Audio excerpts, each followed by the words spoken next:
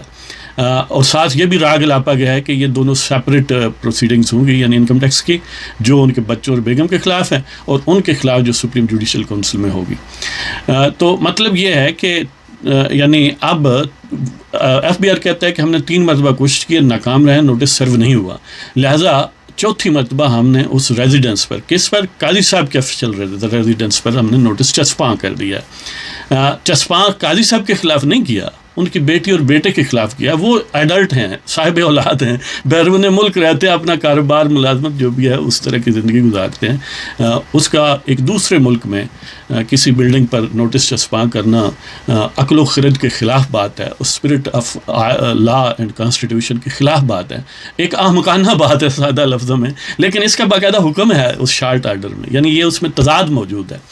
چلو بیگم کی حد تک تو ہم کہہ سکتے ہیں۔ اب ریزیڈنٹ کیا ہوتا ہے؟ یعنی انکم ٹیکس آرڈیننس میں یہ واضح کیا گیا ہے کہ وہ شخص نان ریزیڈنٹ ہے جو ریزیڈنٹ نہیں ہے۔ اب ریزیڈنٹ کیا ہے؟ ریزیڈنٹ وہ ہوتا ہے جو کسی سال میں، یعنی ٹیکس ایئر جس کے متعلق آپ کوئی پروسیڈنگس کر رہے ہیں، اس میں وہ 183 دن اس ملک میں یعنی پاکستان میں رہا ہو، یا اس سے زیادہ رہا ہو، یا یہ اپلیکیبل صورت نہیں ہے تو پھر 120 دن رہا ہو، اور پچھلے 4 سالوں میں سے 365 یا اس سے زیادہ مجموعی طور پر دن بنتے ہوں۔ اس پر شاید، یعنی میں شاید کی بات کر رہا ہوں کہ بیگم صاحبہ تو شاید اتر جائیں، وہ بھی ظاہر ہے اب تفصیلات ہوں تو پھر اس پر واضح ہو سکتا ہے معاملہ، لیکن باقی جو ہیں وہ بظاہر، وہ بھی اگر تفصیلات ہوں تو ڈیفینیٹ تو پھر بات ہوگی، لیکن بظاہر یہی ہے کہ وہ پاکستان میں نہیں رہتے اور وہ نان ریزیڈنٹ ہے، لہذا نان ریزیڈنٹ جو ہے اس کے لیے ظاہر ہے اور یعنی پیرامیٹرز ہیں کہ اس کو کیسے ٹیکس کرنا ہے وغیرہ وغیرہ۔ بہرحال یہ ایک عجیب قسم کا فراڈ ہے جو ماشاءاللہ عدل کے اعلیٰ ترین دماغوں نے ڈیوائس کیا ہے، اور اس فراڈ میں سامنے کنٹرڈکشنز موجود ہیں کہ پروسیڈنگز کہیں اور ہو رہی ہیں، ذمہ دار کوئی اور شخص ہے، اور اس کا نتیجہ جب آئے گا تو پھر اس کا اثر کسی تیسرے شخص پر ہوگا۔ یعنی قاضی فائزی صاحب کے خلاف وہ رپورٹ جب لکھیں گے ایف بی آر، اب ایف بی آر کا کوئی ملازم اس ملک میں جس میں چیف جسٹس کی ٹانگیں کانپتی ہیں، پورے سپریم کورٹ کی کانپتی ہیں، دیوتاؤں کی مرضی اور ان کے اشارہ ابرو کے خلاف فیصلہ دینے پر، وہاں پر ایف بی آر کے ایک ملازم 19-20 گریڈ کا، اس کی کیا وقت ہے؟ کیا وہ ان کی مرضی کے خلاف پروسیڈنگز دے گا، فائنڈنگز دے گا؟ وہ بالکل یہی فارمیلٹی پوری کریں گے، جی ہمیں کہا گیا تھا نوٹس بھیج دیں، ہم نے بھیجا ہے، جواب نہیں آیا، لہٰذا ہم ایزیوم کرتے ہیں جی پراپرٹی نہیں کی ہے، انہیں کے پیسے سے لیے، قاضی پیسے سے، لو جی رپورٹ ہے پہ۔ اب وہ رپورٹ آ جائے گی تو وہی جو دیوتاؤں کو خوش کرنے والے عدل والے لوگ ہیں، انہی میں سے 5 بندے ہوں گے، ان میں سے 3 اگر ایک طرف ہو کے وہ کہیں گے ٹھیک ہے جی قاضی صاحب تھوڑے خلاف کیس بن گیا، لہٰذا شوکت عزیز کی طرح اب بھی گھر جائیں۔ یعنی یہ پلان بظاہر ہے، دیکھیں وہ اللہ تعالیٰ ہے نا کہ واللہ خیر الماکرین، کو کوئی ایسی صورت پیدا کر دے یا وہ قلوب کو بدل دے، یہ ایک علیحدہ بات ہے، لیکن ہم تو اسباب جو سامنے ان کی بنیاد پر یہ بات کہہ رہے ہیں۔ تو یہ ہے جی جو ہاں ایک اور اس میں رکاوٹ یہ ہوگی پروسیڈنگس میں کہ ایک 1992 میں ایک protection of economic reforms act 1992 ہے، اس کی سیکشن 5 یا دفعہ 5 میں یہ جو فارن کرنسی اکاؤنٹ ہیں ان کو پروٹیکشن دی گئی ہے، یعنی جو بھی ان میں پیسے آئیں گے یہ نہیں پوچھا جائے گا کہ کہاں ہیں، کہاں سے آئے ہیں جی، یعنی ان کا سورس نہیں پوچھا جائے گا کہ کہاں سے یہ انکم کیا سلسلہ ہے، یعنی اس ٹائپ کی امیونٹی حاصل ہے اکاؤنٹ ہولڈرز کو اس اکاؤنٹ کے ایکسٹینٹ تک۔ اب ظاہر ہے یہ ایک تو وہ رکاوٹ ہے، پھر کیونکہ فارن کرنسی اکاؤنٹ میں وہ بیگم صاحبہ کے پیسے تھے جو انہوں نے کہا کہ ہم نے اس طرح سے کمائے، اور وہ بیرون ملک foreign currency account banking channel کے ذریعے اس یو کے میں بھیجے گئے، تو پھر یہ قانون توڑنا پڑے گا جی۔ اور پھر یہ ہے کہ انکم ٹیکس آرڈیننس میں بذات خود ایکسپائری ہے کہ 6 سال ایکسپائر ہو چکے ہیں اس ٹیکس ایئر کو، تو اس کے بعد کوئی اس ریکارڈ طلب نہیں کیا جائے گا، یا اس پراپرٹی یا اس انکم کے متعلق نہیں پوچھا جائے گا۔ یعنی ایک ویو یہ بھی ہے کہ کیونکہ وہ جو 177 ہے اس کی دفعہ انکم ٹیکس آرڈیننس کی، اگرچہ وہ آڈٹ کے متعلق ہے، اب ظاہر ہے اس کو آڈٹ کنسیڈر کیا جائے یا نہیں، یہ بھی ایک ڈفرینٹ سوال ہے، تو اس میں ایکسپائری آف 6 ایئرس کے بعد یہ نہیں پوچھا جا سکتا۔ اسی طرح کچھ لوگوں کا یہ خیال ہے کہ دیکھیں جی 122(5) یعنی جو ذیلی دفعہ 5 ہے، اس میں پوچھا جا سکتا ہے 122 کے، حالانکہ وہ اسیسمنٹ آرڈر کو امینڈ کرنے کے متعلق ہے، لیکن بعض لوگ یہ سمجھتے ہیں اسیسمنٹ آرڈر اس میں تو ہوا ہی نہیں ہے تو اس کو امینڈ کیسے کرنا ہے. تو بہرحال وہ جو پرووائسو ہے سیکشن 177 کی کہ ایکسپائری آف 6 ایئرس کے بعد نہیں پوچھا جائے گا، وہ سیکشن 5 اکنامک ریفارمز ایکٹ 92 کی، اور یہ دونوں رکاوٹیں ہیں، پلس یہ جو کنٹراڈکشنز آپ کو بتائی ہیں کہ یعنی ماروں گھٹنا پھوٹے آنکھ، کہا کسی کو جا رہا ہے، جواب کسی نے دینا ہے، اور پھر نتیجہ کسی اور نے بھگتنا ہے. تو یہ جناب صورت ہے. اب دیکھتے ہیں کہ دیوتاؤں کو کتنا خوش کیا جاتا ہے اور ان کی مرضی کا نتیجہ جو ہے وہ برآمد ٹوپی سے کیا جاتا ہے. یعنی اس کے ساتھ ایک اور دلچسپ بات بس دوستوں کے لیے کہ رودابرٹ ہوٹل جو پی آئی اے کا نیو یارک میں، جس کو کیبنٹ کمیٹی جو ہے وہ سوچ رہی ہے کہ بیچا جائے، اس پر نون لیگ کے کچھ لیڈروں نے باقاعدہ اسد کیسر کو خط لکھا ہے جو اسپیکر ہیں قومی اسمبلی کے. اس میں یہ احتجاج کیا گیا، یہ کہا گیا کیوں یہ بیچا جا رہا ہے، یہ روکا جائے، یہ نہیں ہونا چاہیے. کیوں نہیں ہونا چاہیے؟ وہ کہتے ہیں کہ یہ کوئی لاس میں نہیں رن ہو رہا، یہ تو پرافٹ دے رہا ہے. یعنی ان کا نقطہ نظر یہ ہے کہ جب اس سے کوئی نقصان نہیں ہو رہا، پرافٹ ہی آ رہا ہے، تو اس کو بیچنے کا کیا تک ہے جی.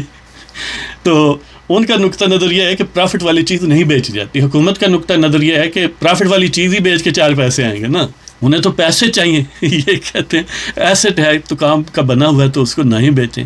اب اس کا کیا کیا جائے؟ دونوں کا نقطہ نظر اپنا اپنا ہے. جہاں پر کئی بلین ڈالر انوالو ہیں تو ظاہر ہے یہ ایک بڑی ٹیمپٹنگ اور رال ٹپکنے والی بات ہے.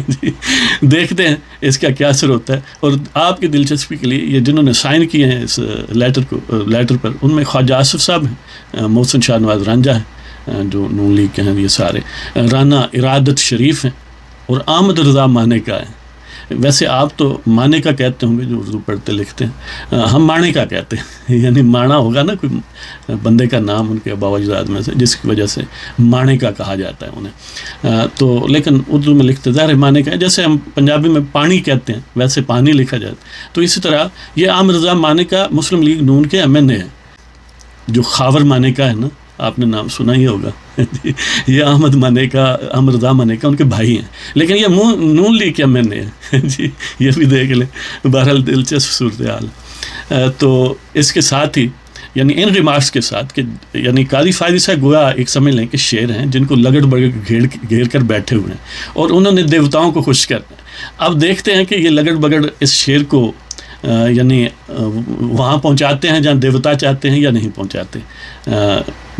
یعنی ہم دعا ہی کر سکتے ہیں اور کیا کر سکتے ہیں جی. اللہ تعالیٰ دیوتاؤں کے خلاف جو بھی مزاحمت کرنے والے لوگ ہیں، آئین اور قانون کی سربلندی کے لیے، پاکستان کے عوام کے حقوق کے لیے انہیں کامیاب کرے، اور ہمارے دلوں میں کم از کم ہم دل سے تو ایسے لوگوں کو اچھا سمجھیں جو اس کے خلاف ان کو برا سمجھیں، یعنی کم از کم جو کمزور ترین ایمان ہے. تو اس کے ساتھ آپ کی اجازت چاہتے ہیں، انشاءاللہ حاضری ہوتی رہے گی.